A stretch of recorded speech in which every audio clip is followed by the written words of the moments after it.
All right, let's shift gears, bring you this important discussion, certainly one of our top stories. The South African Human Rights Commission officially launching an investigation into the operations of Vala Umgodi that are currently taking place in Stilfontein. Their decision follows a formal complaint from a community leader in Stilfontein. The commission asserts that the police's restriction of essential supplies such as food, water and medicine to the mine shaft constitutes possible violation of the right to life. Let's get a better understanding of this. Bring in the Commission's Commissioner Nomahlubi Khwinana, who joins us now via our video link. Nomahlubi, I beg your pardon. Thank you very much indeed for making time to speak to us. Welcome to the SABC. Can I just get a better understanding of the Human Rights Commission's approach to what's taking place in Stilfontein? Thank you so much. So from the Human Rights Commission side, what we have done is we have opened a case because a complaint has come through our Northwest office, and we are now following due process. We've got our senior legal officer on the ground even this morning. So what has been happening is that the officials from our office will then visit the site in order to monitor what is going on at the site, but at the same time, just to collate information, because once a case has been opened with us, it is upon us to investigate and, of course, ultimately to have the matter brought before the commissioners in order for the matter to be heard. And ultimately, after it has been heard, then recommendations will then have to be made by the commissioner who will be hearing the matter.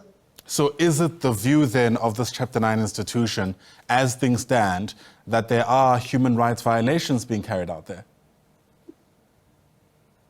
Well, we cannot say at this stage, but, as a commission, we also rely on evidence like the court of law. So that is why I said, firstly, we then investigate, and of course, we collate information. So information that will be collated, it will definitely be evidence-based, and it is that information that will be brought before the commissioner, and that will determine whether indeed a violation of human rights has been done.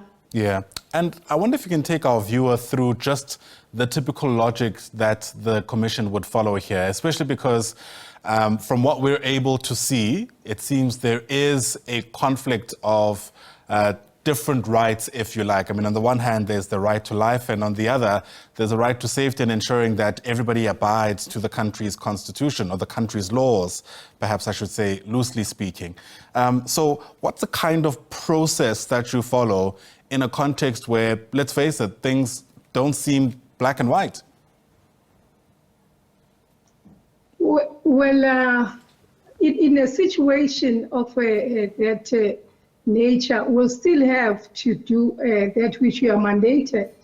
So in terms of Section 184 of the Constitution, our mandate is spelled out that we should promote, protect, and of course, monitor any violation of human rights. So from our side, what we then do is we will speak to the different people that are involved, the stakeholders themselves, which is something that has already been done through letters that have been sent to the provincial commissioner, as well as the department that is responsible for mines, where we then ask questions about why the mine, who firstly the mine had been given to, what processes were followed in order to ensure that there was rehabilitation of the mine.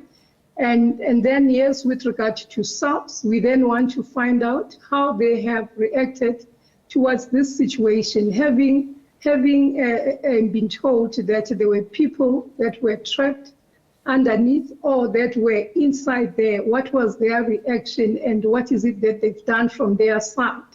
You will understand that each and every stakeholder has got a mandate to maintain.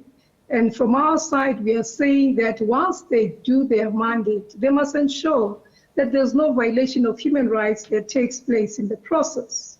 And I suppose what this also does is open us up to the conversation about whether sometimes the means justify the end. And what I mean by that, of course, is that police have for the longest time said that the only reason why they cut supplies to these suspected illegal miners is because they want to stop the illicit trade, the illicit activity taking place beneath the ground. And I suppose at the heart of the question is, does that justify possibly being in breach of certain rights? Obviously, it does not justify, because remember, you are then cutting off the food supply, water, which is imperative for any human being really to live, and taking into account the conditions where these people are. In fact, in our media statement that we have prepared, we have condemned any restriction of sale because the Constitution is very clear insofar as the right to life, the right to medical assistance or healthcare, if you will, adequate healthcare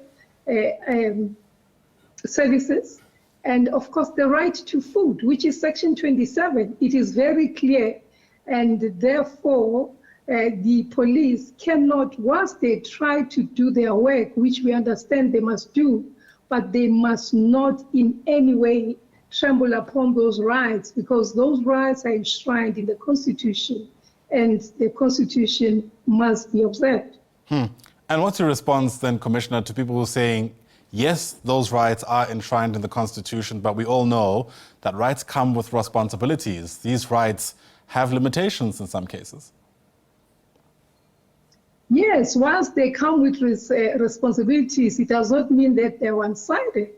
You know, whilst, yes, you want to bring those that could be committing criminal acts to book, but at the same time, you do not then yourself do not uphold your own responsibilities. You must still do that which you're supposed to do. So whilst we want to ensure that if there's anyone that has committed a criminal offense, they ultimately are brought to book, it does not mean that the police are exonerated from they themselves ensuring that the person is brought to book properly, because in terms of Section 10, human dignity must still be maintained, even for those that could be accused of being criminals.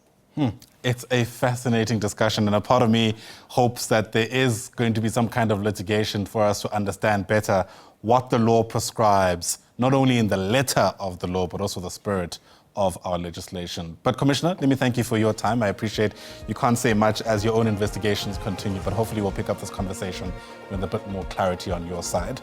The Commissioner for the Human Rights Commission there is Nomahlubi Khwinana, speaking to us about the situation in Stilfontein. Of course, whilst that happens, whilst the Human Rights Commission goes on their own fact-finding mission, we know inside the High Court in Pretoria today, an organization called the Society for the Protection of Our Constitution, they are there to essentially ask for some kind of relief for these supplies to be given to the suspected illegal miners underground. It's a fascinating discussion going into overdrive in the public discourse, and I wonder how the courts will decide.